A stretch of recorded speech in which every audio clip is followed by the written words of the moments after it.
Barak regional নিউজে আজকের সংবাদে আপনাদের সবাইকে স্বাগত। প্রথমেই থাকছে আজকের সংবাদ শিরোনাম।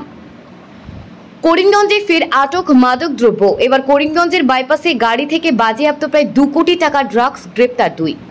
করিমগঞ্জ, হাইলাকান্দি, কাছাড় সহ গোটা উত্তর পূর্বে বাড়বে তীব্র গরম। অসমের বিভিন্ন প্রান্তে চলতি মে পর্যন্ত স্বাভাবিকের চেয়ে প্রায় 5 ডিগ্রি বেশি তাপমাত্রা থাকবে, পূর্বাভাস আবহাওয়া দপ্তরের। মণিপুরে বন্দুকের মুখে অপহৃত 2 যুবকের একজনকে নৃশংসভাবে হত্যা, অপরজন হাসপাতালে চিকিৎসাধীন। অসমের গোয়ালপাড়া জেলার অন্তর্গত ধূপধরায় স্করপিও গাড়ি নিয়ে গরু চুরি করতে এসে জনতার হাতে ধৃত 3, গণপিটুনিতে মৃত্যু একজনের। এবারে লোকসভা নির্বাচন, 400 আসন জিতলে জ্ঞানব্যাপী মসজিদের স্থলে তৈরি হবে বিশ্বনাথ মন্দির। নির্বাচনী প্রচারের দাবি অসমের মুখ্যমন্ত্রী হিমন্তের। ভারতীয় শিশুর সততার অবাক দুবাই পুলিশ। দুবাইতে বসবাসকারী এক ভারতীয় শিশু একটি দামি ঘড়ি পেয়ে তা ঘড়িটির প্রকৃত মালিকের কাছে ফিরিয়ে দেওয়ার সততার জন্য দুবাই পুলিশের পক্ষ থেকে দেওয়া হলো বিশেষ সম্মান। 400 আসন দূর অস্ত। এবারে লোকসভা নির্বাচনে বিজেপি আসন ঘোরাফেরা করবে 300-র আশেপাশে। লোকসভা নির্বাচনে ফলাফল নিয়ে ভবিষ্যৎবাণী করলেন ভোট কুশলী প্রশান্ত কিশোর। দিল্লির মুখ্যমন্ত্রী অরবিন্দ কেজরিওয়ালের জামিন বাতিলের আর্জি জানিয়ে আবারও সুপ্রিম কোর্টে মুখ পোড়ালো বিশ্বাসযোগ্যহীন তদন্তকারী সংস্থা ইডি। পশ্চিমবঙ্গে মালদহে বজ্রপাতে মর্মান্তিকভাবে মৃত্যু 11 জনের। মৃতদেহ পরিবারকে 2 লক্ষ টাকা ক্ষতিপূরণের ঘোষণা জেলা প্রশাসনের। আদালতের সম্মতি ছাড়া অর্থ নয়ছয়ের অভিযুক্তকে গ্রেপ্তার নয়। এবার ইডির ক্ষমতায় রাশ টানল সুপ্রিম কোর্ট। মোদীকে তৃতীয়বার প্রধানমন্ত্রী বানান গণহত্যাকারীদের উল্টো ঝুলিয়ে সোজা করে দেব। নির্বাচনী প্রচারে হুঁশিয়ারি অমিত শাহের। হিন্দু মুসলিম ভেদাভেদ করলে সমাজে বেঁচে থাকার যোগ্য থাকবো না। মুসলিম বিতর্কের মাঝে দেশবাসীকে বড় বার্তা প্রধানমন্ত্রী মোদীর। হিন্দু মুসলিম ভেদাভেদ করলে সমাজে বেঁচে থাকার যোগ্য থাকবো না। মুসলিম বিতর্কের মাঝে দেশবাসীকে বড় বার্তা মোদীর। 2024 লোকসভা নির্বাচনে সরগরম দেশের রাজনীতি। বিভিন্ন রাজনৈতিক নেতারা বিভিন্ন সভা ও মঞ্চে দিচ্ছেন তাদের ভাষণ। আবার কোথাও কোথাও চলছে একে অপরকে বিরুদ্ধে কথার লড়াই। আবার কোথাও চলছে সরকারি সুবিধা অসুবিধা পাওয়া না পাওয়ার বিষয়ে চর্চা। আর এবার প্রধানমন্ত্রী মোদী হিন্দু মুসলিম ধর্মীয় মেরুকরণ প্রসঙ্গে স্পষ্ট বার্তা দিলেন দেশবাসীকে। বারাণসী কেন্দ্র থেকে মনোনয়ন জমা করেছেন প্রধানমন্ত্রী নরেন্দ্র মোদী। আর তারপরেই প্রতিশ্রুতি দিয়েছেন, আমি যেদিন হিন্দু মুসলিম ভেদাভেদ করব সেদিন থেকে আর এ সমাজ বেঁচে থাকার যোগ্য থাকবে না। এটি আমার সংকল্প। আমি হিন্দু মুসলিম ভেদাভেদ করব না। উল্লেখ্য, সম্প্রতি মোদীর রাজস্থানে বাঁশওয়াড়াতে একটি নির্বাচনী সভায় ভাষণ শোরগোল ফেলে দিয়েছিল গোটা দেশে। সেখানে মোদী বলেছিলেন, আগে যখন ওদের সরকার ছিল ওরা বলেছিল দেশের সম্পত্তিতে প্রথম অধিকার মুসলিমদের, অর্থাৎ আপনাদের সম্পত্তি ছিনিয়ে কাকে বিলিয়ে দেওয়া হবে। যাদের অনেক সন্তান, যারা অনুপ্রবেশকারী তাদের মধ্যে বিলিয়ে দেওয়া হবে।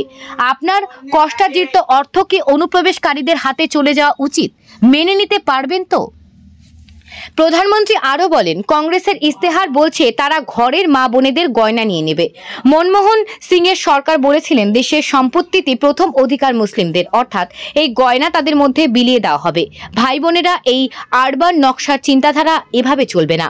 এমনকি বিবাহিতাদের গলার মঙ্গলসূত্র ছিনিয়ে নিতে চাইছে এরা।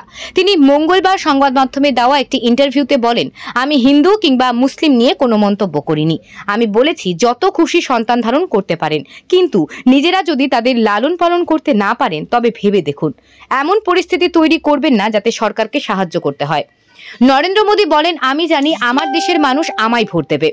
যেদিন হিন্দু মুসলিম ভেদাভেদ করব সেদিন থেকে আর সামাজিকভাবে বেঁচে থাকার যোগ্য থাকবো না। আমি হিন্দু মুসলিম ভেদাভেদ করব না, এটাই আমার সংকল্প। নরেন্দ্র মোদী আরো বলেন, আমি কোনো গ্রামের 200টি বাড়ি তৈরি করে দিই এবং সেখানে 60 জন উপভোক্তা থাকে, তবে নিশ্চিত করব যাতে সমস্ত উপভোক্তা সেই পরিষেবা পায়। সেখানে কোনো ধর্ম জাতি দেখা হবে না। এটা নিরপেক্ষতা, এটাই ন্যায়।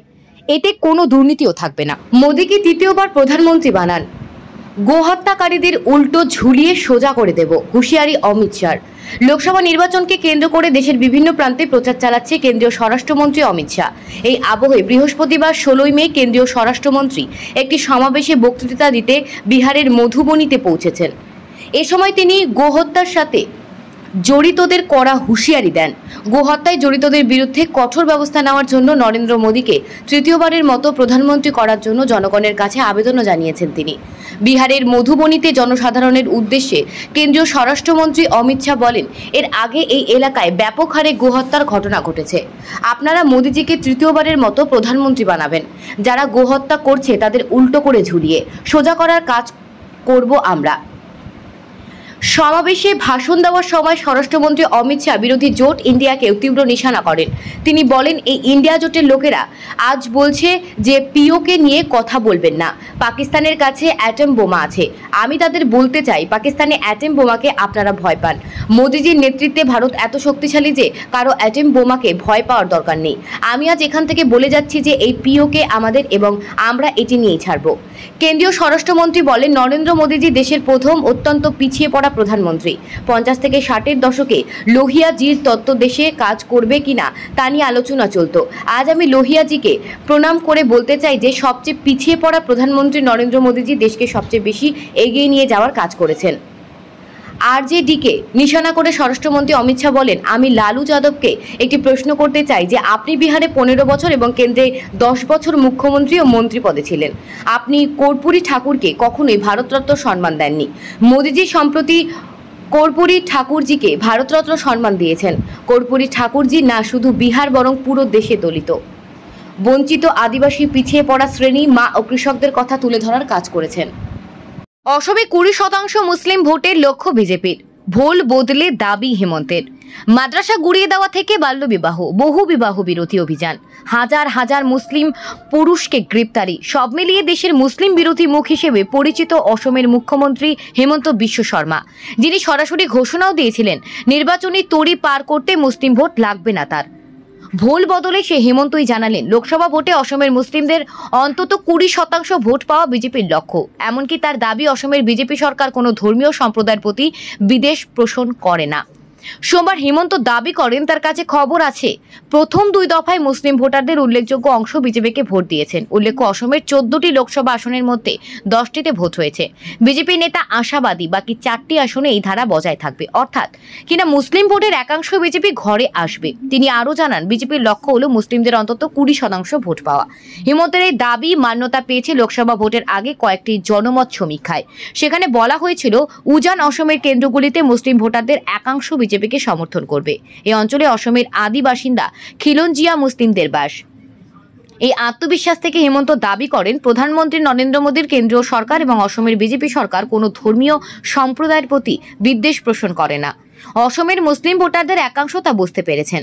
উল্লেখ্য, কদিন আগে মুসলিম অধ্যুষিত অসমের নগাঁয়ে রূপহী গ্রামে ভোটারদের উদ্দেশ্যে আই লাভ ইউ বলতে শোনা গিয়েছিল মামা তথা হেমন্তকে। একেই হয়তো বলে ভোট বড়ই বালাই।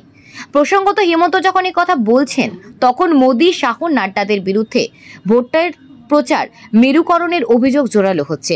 গেরুয়া শিবিরের 3 শীর্ষ নেতা দাবি করছেন, কংগ্রেস এসএসসি, এসসি, ওবিসি সংরক্ষণের মুসলিমদের পাইয়ে দিতে চাইছে।